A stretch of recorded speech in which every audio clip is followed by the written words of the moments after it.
Good evening and welcome to tonight's Fort Wayne Community School Board of School Trustees meeting. We begin this meeting as we do each meeting with the Pledge of Allegiance. I pledge allegiance to the flag of the United States of America and to the republic for which it stands, one nation, under God, indivisible, with liberty and justice for all. Ooh, goodness gracious. Now we have roll call of members. Good evening, Steve Corona from the 5th District. Good evening, Antoinette Payne, District 4. Julie Hollingsworth, District 1. Noah Smith, District 3. Jennifer Mathias, District 2. Ann Duff, Member at Large.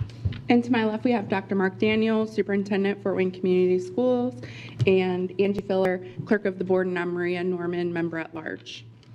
We begin tonight with a first day of school video. On Thursday, August 7th, we welcome nearly 30,000 students back to school for the 25-26 school year. This video highlights the opening week.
So good.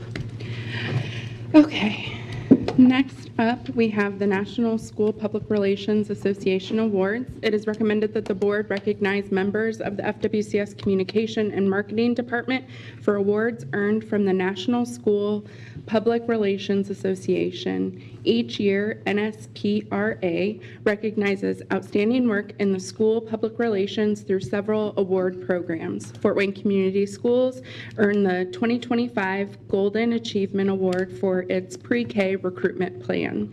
NSPRA's Golden Achievement Award recognizes outstanding strategic work in all aspects of the school public relations, communication, marketing, and engagement. The communication and marketing team also received 3 publications and digital media excellence awards. Entries are judged on the overall excellence of the work and its quality compared to other entries in the category. This year, the FWCS Communication and Marketing Department received Award of Excellence Website, Award of Merit Infographic Schools of Success Pathway Profiles, Award of Merit Video Welcome to High School at FWCS, Honorable Mention Video Series FWCS Connections, Crystal and Loyal. Please come forward as your name is called so we may congratulate you. Kimberly Brooks, Director of Federal Programs. Katie Ziegler, Manager of Early Learning. Avery Johnson, Web Content Specialist. Emily Jones, Brand Specialist. Austin Russell, Visual Content Specialist. Mary Kay Smethers, Marketing Manager. Krista Stockman, Director of Communication and Marketing.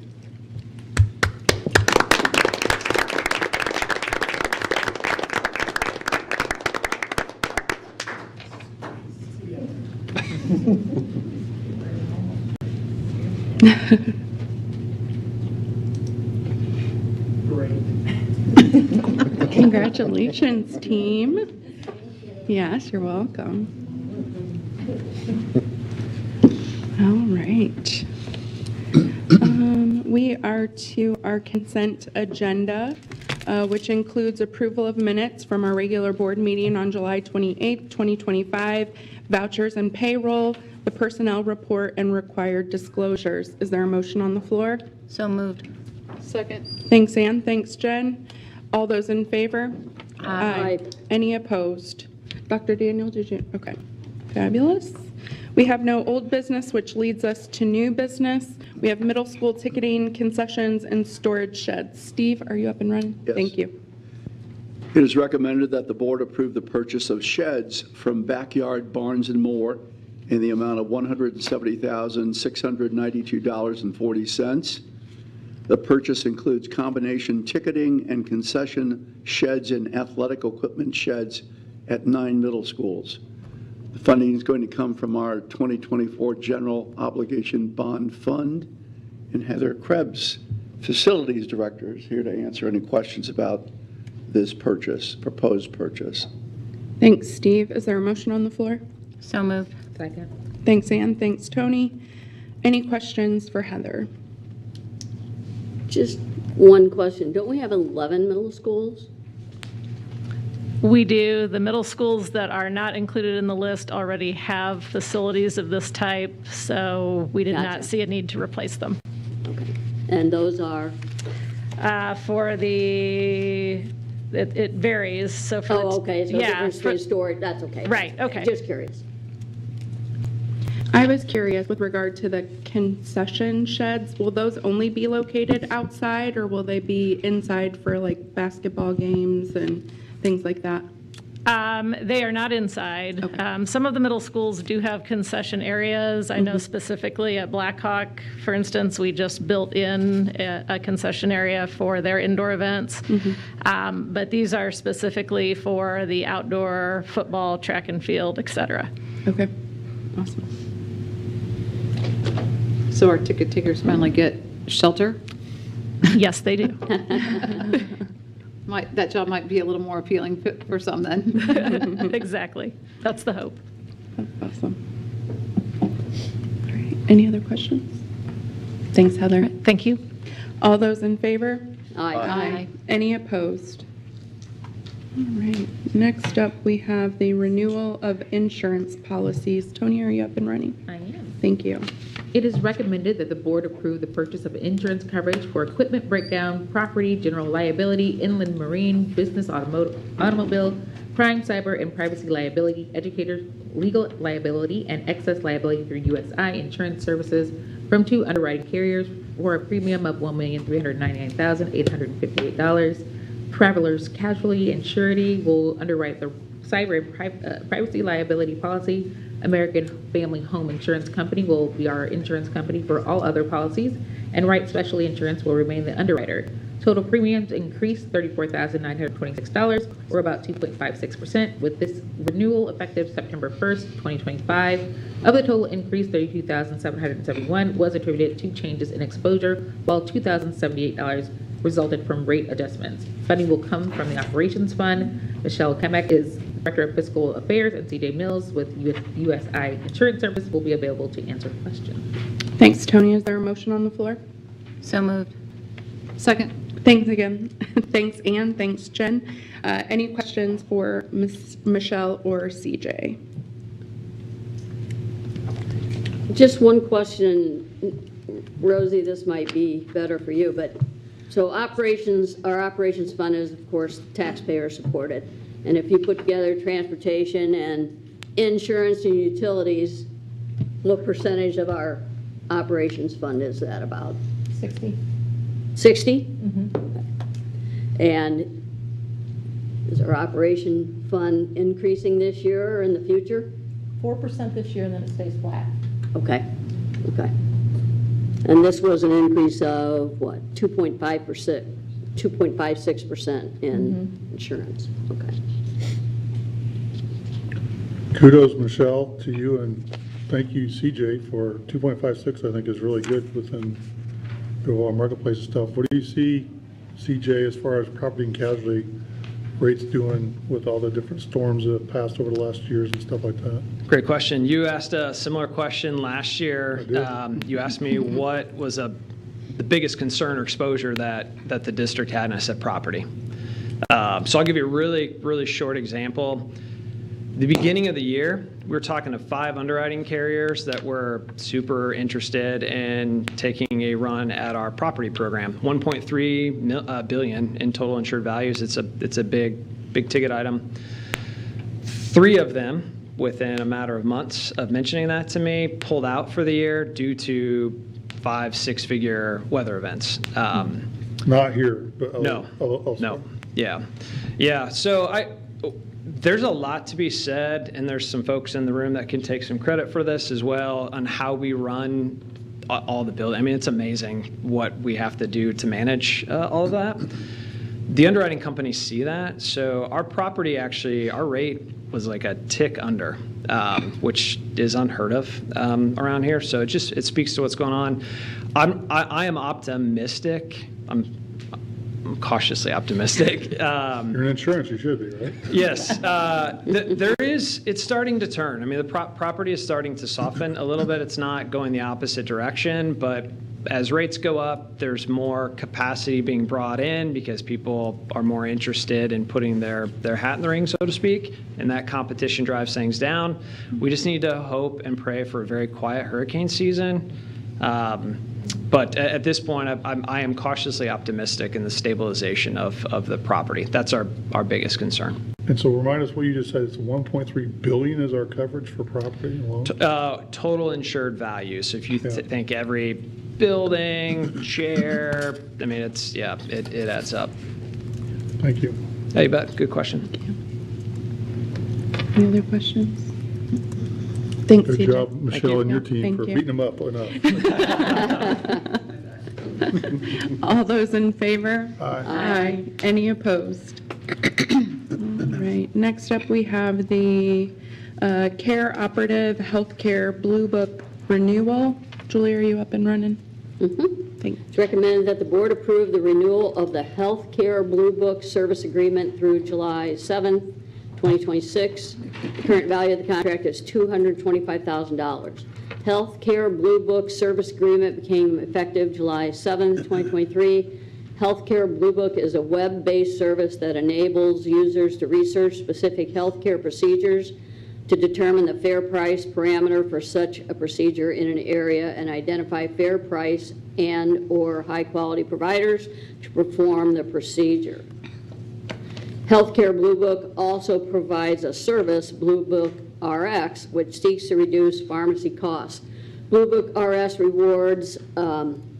provides rewards to employees who successfully make medication switches and provide employees pre-funded debit cards. Funding is paid from the Self-Insurance Health Fund. Austin Couch, Executive Director of Human Resources, will be available to answer any questions. Thanks, Julie. Is there a motion on the floor? So moved. Second. Thanks, Ann. Thanks, Julie. Any questions for Austin? So Austin, do you know of any other districts using such service? I don't. This is actually, Healthcare Blue Book actually was new to this part of the country for a long time. Dr. Daniel, I think, brought it to our attention that this is something that we could expand upon. So I'm not aware of other districts in Indiana. I think we're at the cusp of good things with this. So we're kind of starting off with it. I think it's going well. So can you tell me if I understand this right? I'm an employee. I need shoulder surgery. I can utilize this tool to look up a provider. Actually, let me use another thing. Example. I'm an employee who is pregnant and is going to have a child, because I've sat in this situation before being self-insured, and I had to shop where I was going to deliver at. And I could see the cost that it would be at Lutheran. I could see the cost it was going to be at DuPont. I could see the cost. And then I could see whether the provider that I wanted would be at those locations, and I would be able to save myself, get the care I needed, but at a cost savings. Is that what this tool does? Essentially, that's, yeah, it's like that's a very serious and real example. The example I might use, like going to shop for a TV. Do I go to Target? Do I go to Walmart? I want all these different things. It gives you kind of it's a green light, yellow light, red light. Green light means that these costs are well below the market value of what that would be. You can decide to do that. We're not encouraging them to go here for a low price. Nobody wants to necessarily say, hey, a knee surgery costs $17,000 or $35,000. We want you to go get a $17,000 knee replacement. You have the choice, you have the option, but it's really kind of pairing up with Anthem Parkview, all these things to say, here's transparency in what you're looking for. Ultimately, depending on the level of the surgery, it's money back to you as a reward, and it's less money coming out of our self-insured bucket. So it's a win-win for you to do your homework and to do that. But we've had a dramatic increase in the number of employees that are doing it, probably 38% since we started in year one. And how many, is this our second or third year? We've only been since July of 23, so we're really, it's sporadic, but to predict how much it's going to, how many more employees are going to do this, it's very difficult, but from year one to current, it's 38% increase, and we expect as news gets out and more people feel more comfortable with that type of transparency and essentially using a web-based, finder for better services, it's difficult for people to get into that mode of, hey, this is actually working in my benefit. I think it's a wonderful education tool for an employee, and it also provides them support to know that happens. Because if they were never one of our employees, this tool would help them to understand the way that the market works, and that you don't have to go with exactly what somebody's telling you to do, and you can negotiate health costs. So I have been excited about this tool since we first brought it on, and I'm happy to see that the employees are utilizing it and understanding a little bit more of their options and the transparency that comes with it. Yeah, so thank you for your help on that. Yep, it's been great. Is this available only to our insured employees or all employees? Insured employees, part of the health plan. Could we make it available to all employees? Is there a preclusion for us not doing that? The cost, I mean, it would be an incredible cost. So our cost would be higher? The cost would be higher, but then we're also, those that are putting into the health bucket, for lack of a better term, and then everybody drawing out of that bucket that aren't contributing, creates kind of an imbalance. It would certainly be a much larger discussion to say how widely we cast this net. So do we know roughly what the cost per insured employee is for this paying into the plan or for this one itself? For the contract itself? I think it's roughly $1.50 per member per month, something along those lines, roughly $6,000 per member, something along those lines. So about $18 a month per employee? Essentially, but it's at our cost. It's not at a cost to the employee. No, it's part of what they put into the self-fund. If, I'd be remiss, if Ms. Sandra Vos is here, wouldn't mind, do the teachers see this as a value, or do they fully understand the benefits of this? I think it's pretty new. People who have used it really like it, but hardly anybody knows about it still. So I've heard positive things, but I haven't heard a lot. And so back to Jennifer's example, Austin, if you know, I could use a doctor and I could look at whether that doctor could be servicing me at Parkview, Lutheran, IU Health, or whatever provider, and I may be able to find that same doctor can work on any of those hospitals. Is That's true. What this does? Yeah, and it's around the area and the region, so you can expand the search too. It's not just Fort Wayne or Northeast Indiana. You may find the service and you're willing to travel, and what you get back is in terms of a reward may be worth the what's coming out of your pocket expenses or the travel to get someplace. It might actually be worth it because it's anywhere from $25 on a small end to potentially $1,500. And we've had a few employees recently hit $1,000 in rewards just for taking part in this. And ultimately, if they're utilizing this hopefully will drive our overall insurance costs down as well. Our claims are down 500,000% currently, which is substantial. 500,000%? No, I'm sorry. No.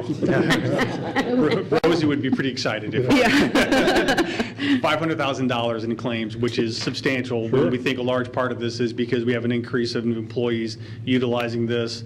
And we also have others that are the Parkview joint replacement piece. These are all coupled, finding ways to keep money in the employees' pockets. And we battle this with the clinic. Sometimes you don't know about it. There's a stigma that goes along with it. Some people just aren't really trusting, and I can go to my phone and find a better place to get a knee surgery. It's true. You can do it, and you can benefit from it, and it certainly helps the district. Do you have a sense of where our utilization rate is by insured employee at the clinic? At the clinic? Yeah, our own clinic, or the two clinics we have? I don't. I wish Gina Dundon was here or Candace was here to tell me those exact numbers, but I know we're underutilized, but we're steadily increasing. We're hoping to marry these two benefits to increase enrollment, one advertising for the other. So do any of these hospitals ask us for information? For example, I know somebody that used this in the corporate world in Fort Wayne here, but had their knee surgery in Indianapolis, and their company actually paid the funds for them to go to Indianapolis, have it done, and put them up at a hotel because it was saving them so much and saving the corporation so much. I would hope with something like this that it's so much transparency that maybe our hospitals start reaching out to us and figuring out why people aren't coming to them. Maybe their costs are so high that it's beneficial for them to leave. I don't want that by any means. I want to be able to go around the corner, but I see a tool like this opening people's eyes up to that whole healthcare transparency world. And I can only think that that would benefit everybody as a whole. If there are more and more companies like this providing more transparency, we all win from this end, no doubt. So when we had new employee orientation, we explained our healthcare package. One of the things Gina was saying was this also ranks physicians in care. So you want a person that has a record of great service as well as cost. So it works really both ways for the employee or the patient. And then if I'm correct, I believe she was also saying in regards to you've worked a deal with hip replacement and knee replacement. So tell them a little bit about that, because that's phenomenal. Yeah, from Parkview? Yeah, the Parkview joint, I mean, it's a full package deal. You go there and you get a reduced rate. It's already negotiated rate. Plus you also get somebody, kind of an ambassador for you to go through that process. The PT is all included. Again, it seems too good to be true. One, from our district standpoint, it's money that does not come out of our bucket. We try to limit that, but you're giving high quality service and joint replacement, shoulders, knees, high-quality individuals getting services. You're not being cut just because we're getting a discount. We're not trying to shortchange the service and the high-quality doctors that you see. But that has been an increase in growth, too. I think it was a few months ago, we brought to you the numbers for the joint replacement as well. That's increasing. The clinic is increasing. Healthcare Blue Book is why we're here tonight, is because it's increasing as well. Trying to keep money in the pockets of the employees and giving them the best service they can get. And now 37% of our insured are using the clinics. And that was about the same rate as the Blue Book, is that right? 38, I thought I heard. 38% increase from the start. So yeah, Oh, okay. yeah. So roughly, I mean, if you started from year one, we're at 38, roughly 38%. That mirrors that certainly. And they expanded the clinic access, so it's Yeah. not just the 2 clinics. You now have other access, so you have other points to go. But again, Blue Book, Blue rated physicians, best price shop. In other words, you are a consumer of health care, so think of yourself as a consumer. As far Sandra, as help them think they're. HR, I mean, in welcoming new employees to our district, I mean, for me, this is a nice shiny little object to say, okay, we not only provide you excellent health insurance along with the, your salary that you're getting, but I mean, this to me is, it looks good. I mean, it's something that I would want, so I hope that we'll find ways that we really get that information out, specifically since Sandra mentioned that, not a lot know about it. I would hope that more people, hopefully they're all watching us tonight and they can listen right here. But like I said, I think that that's an employee, attraction. So thank you for the work that you do. Well, I know we've been challenged with, and been excited to be able to give teacher pay raises only to get hamstrung by insurance raises, right, or insurance challenge, right? Hey, we did a 3% raise, but your health insurance will have 2%, so it's kind of a wash or negative. And I think to your point, Austin and Shanita, thank you for chiming in. The more they can drive to these type of systems, the more they can drive that health cost down to really hopefully keep more of that pay raise that we're trying to give them, so. Yeah, and I think, and there was a question earlier too about other options for, for RX benefits and different things. We have a really solid plan for our prescriptions that's bringing in $4 million in rebates, but there are other ways to continue to marry all of these services together, and that's the only way we kind of combat high healthcare costs, is to be creative, be flexible, and try to find other ways to keep the money in the pockets of our employees.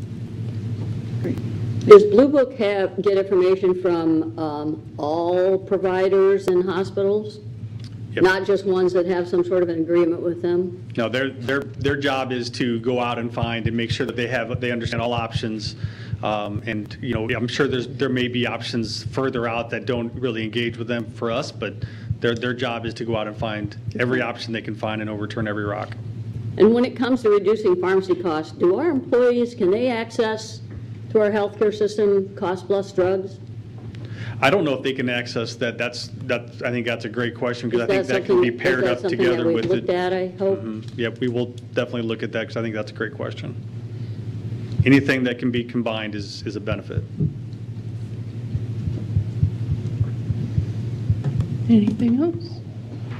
Thanks, Austin. All right. Thank you. All those in favor? Aye. Any opposed? Okay, now we have the School Resource Officer Program. Noah? As recommended, the board approve the agreement between Fort Wayne Police Department and FWCS for the purpose of continuing School Resource Officer Program for the 25 calendar year for $524,140.20. For 2025, this program assigns full-time certified SROs who are trained police officers at the following 8 middle schools: Blackhawk, Jefferson, Keekiyanga, Lakeside, Lang, Memorial Park, Northwood, and Portage. At the discretion of Fort Wayne Police Department and Fort Wayne Community Schools, SROs may be assigned to any FWCS building. Funding will come from the Operations Fund, and Mike Manuel, Director of Security, is here to answer questions. Thanks, Noah. Is there a motion on the floor? So moved. Second. Thanks, Jen. Thanks, Ann. Any questions for Mike? I have one question. So there, out of the 8 middle schools, how was that decided which schools who would have the SROs? So since the inception of the SRO program, they look at the factors of crime around the area where the school sits is one of the factors that we use. The other factor that we use is kind of what's happening in the immediate neighborhood of the school and some school activity as well. High needs school that would benefit from not only the law enforcement end to give advice and things like that, but also for the building of almost a well-being piece from that a police officer can also bring to a building. Yes. Thank you. Any other questions? Thanks, Mike. All those in favor? Aye. Any opposed? All right, that ends our new business and brings us to board member comments. Steve? I do not have anything to add. Okay. Thank you. Tony? Well, just want to say welcome back to our staff and students and parents as well. I know it's exciting. The fun of learning all the systems again and sitting in the car lines for some of us. So I had the opportunity to visit a few schools on the first day of school. So I went to Tolles, Fairfield Elementary, and South Wayne. And it was really great to see the students come in and you see the excitement of especially the incoming kindergartners and sixth graders. So it's really a great opportunity. Thanks, Tony. This kind of occurred to me later than, so I didn't make the comment earlier, but just, congrats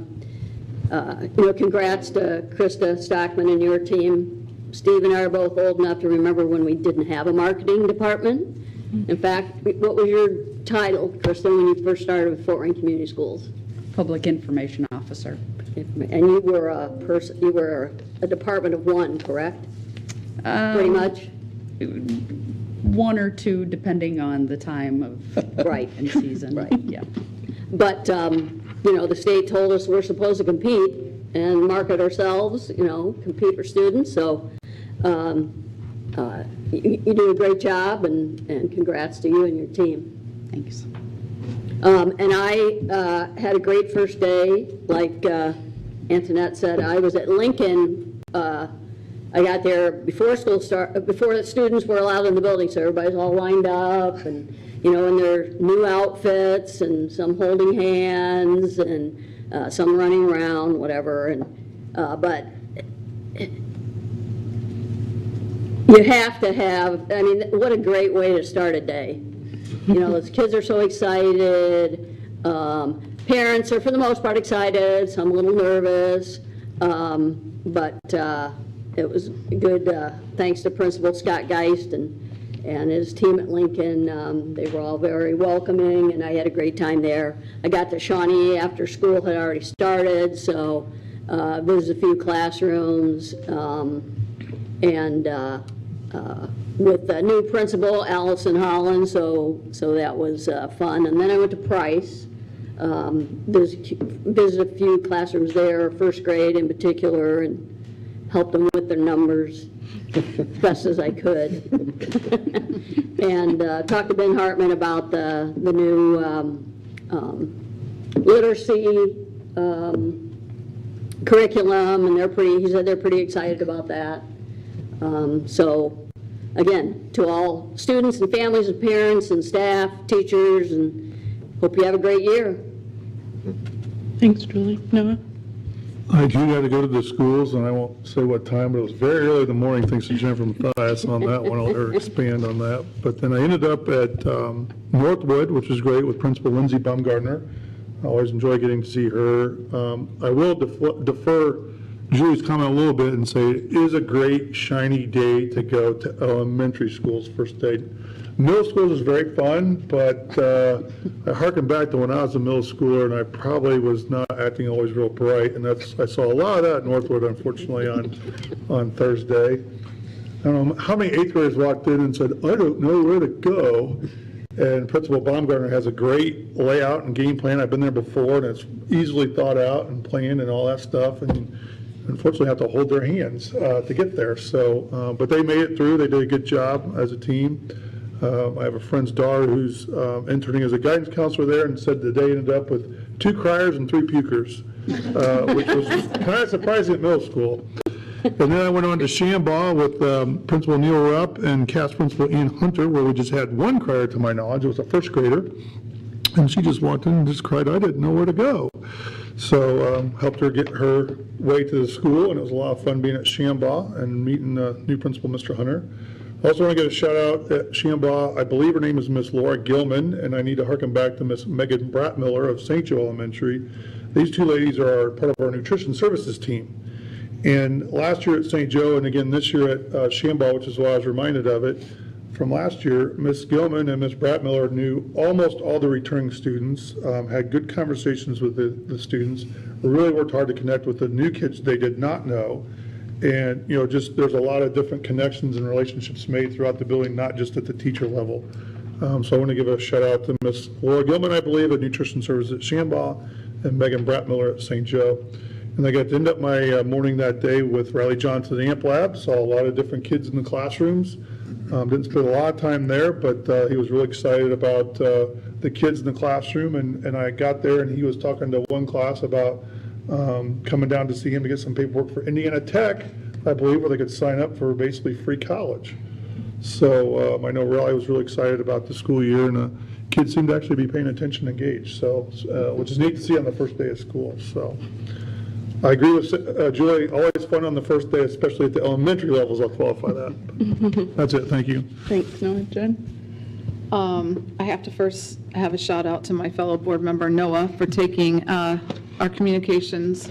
Scott called us and asked us if we wanted to be on the news on the first day of school, and that first time was 4:45 a.m. at Arlington Park, and he asked us which one, or do you want to split it up, you want to show up together, and I was kind of being funny. I'm like, oh no, I'll take the first shift, and Scott slotted him in the first shift, and so I got the 5:45 shift, and Noah got the 4:45 shift, and one of the funniest comments I got was from my husband the night before, and he's like, tell me why they can't film this in the dark the night before, since nobody's at school at 4:45 in the morning. But there were buses going back and forth, and by the time that I was there, so thank you, Noah. Sure. And thank you, Wayne, for covering that. Wayne TV was covering that, and they were just as excited as we are. Actually, their cameraman, one of their, his child was going to her first day of high school, and Northrop. yeah, at Northrop, and kind of walking through that and hoping that maybe she might pass on the bus, and he was really excited for her, and I was excited for him and his daughter. But I do want to thank Dr. Leininger and his staff at Arlington Park, which is our new Project Lead the Way STEM school. I got a tour in there. Not only were the kids excited, but there was a new bunch of kids, and that is going to be a new exciting school for that neighborhood. I live not too far from there. There are a lot of new families that had showed up. Mary Kay Smothers, our marketing, was over there too, taking some photos of these people and the kids and the staff, and we got to see the learning lab, the science lab. Just really exciting. So if you're in that area and you want to look at something new, please check out Arlington Park. And then from there, I went over, or I guess I started at Jefferson. And that has an incredible new science learning lab, a STEM lab, full of 3D printers and robots. And Miss Augie, I know she has a longer last name, but they call her Augie.